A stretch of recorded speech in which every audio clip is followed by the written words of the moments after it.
What if everything you know about Ryomen Sukuna is wrong? What if Sukuna was never a human sorcerer? Never a man who became a curse, but something far older? Something that only looked human? Welcome to Shadow Lore, where we break down the darkest truths behind your favorite characters. Because the truth is, nothing about Sukuna follows the rules of humans or curses. And once you notice it, you can't unsee it. The Jujutsu world tells us a simple story. Sukuna was once a human sorcerer, a monster among monsters. Someone so strong that even death could not erase him. But if you look closely, that story doesn't explain everything. Sukuna doesn't behave like someone who became a monster. He behaves like someone who always was one. Think about it. Most curses we see exist because of strong human emotions. Fear, hatred, anger. Mahito, hatred. Other curses, born from fear or despair. Sukuna? He doesn't rage. He doesn't panic. He doesn't crave power. He watches. He waits. He smiles. That calm, that presence, is terrifying. It's almost like he's already seen everything the world has to offer, and he's bored of it. So when humans say Sukuna was human, it doesn't add up. Humans wouldn't wait centuries, patient and calculating, just to be free again. Maybe the story we were told is just something humans created to feel safe. Let's talk about Sukuna's body. 4 arms, 4 eyes. Not a mutation, not a transformation. That was his original form. In Jujutsu Kaisen, most cursed spirits are born from human fear. Each represents something humans can understand. Now think, what human fear creates that? There is none. Sukuna doesn't look like a curse born from fear. He looks ancient, something that was worshipped, feared, or sealed. Maybe humans tried to give him a form to understand him, a way to feel safe. But the truth? He was never human, and his body proves it. Now, let's talk about Sukuna's soul, the most important part. When Yuji consumes his fingers, their souls don't merge. They clash. But Sukuna doesn't panic. He doesn't adapt. He sits on a throne inside Yuji's mind, watching. A human soul would break. A curse would dissolve. Sukuna does neither. His soul exists on a completely different level. He doesn't just survive inside Yuji. He dominates the mental space with ease.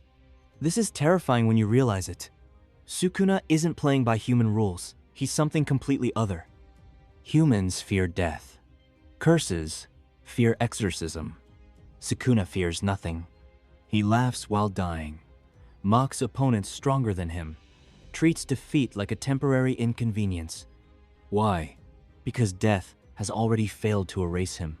He doesn't exist as a body, he exists as a concept, a presence so overwhelming it fragmented itself across time. That's not survival, that's design.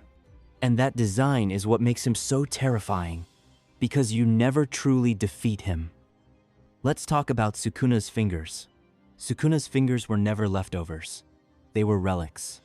Each contains stable cursed energy, untouched for centuries. That should be impossible, unless Sukuna was never meant to disappear. Piece by piece, sealed away. Not killed, a disaster restrained. Humans thought they could control it, but the truth? They only delayed it. And now, as the fingers return to the world, the full Sukuna presence is awakening again. Sukuna doesn't seek peace, revenge, or domination. He seeks amusement. He kills because he's bored, helps only if it benefits him, destroys without hatred. That mindset doesn't belong to humans. It belongs to something that sees life as entertainment, temporary, disposable. He isn't bound by morality or time. This is why he's so frightening. He's not evil in the human sense. He's beyond it. Think about ancient times. Humans worship disasters, plagues, storms, unexplainable horrors. What if Sukuna was one of them? Feared, worshipped, then sealed. Not born from humans, but existing before them. A calamity given form. And the humans? They tried to humanize him, to tell stories, to make him something they could understand. but he never was. Sukuna was never human. He was something older than curses, older than sorcerers, older than rules. A force humans tried to explain, because the truth was too terrifying. And now, he's back.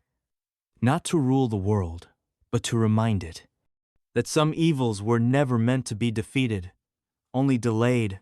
So, if Sukuna was never human, what was he really? And more importantly, why is he smiling now? This was Shadow Lore. If you enjoy deep dives into the dark side of anime characters, you'll feel at home here. Tell me what you think in the comments, because some truths are too disturbing to face alone. Peace out.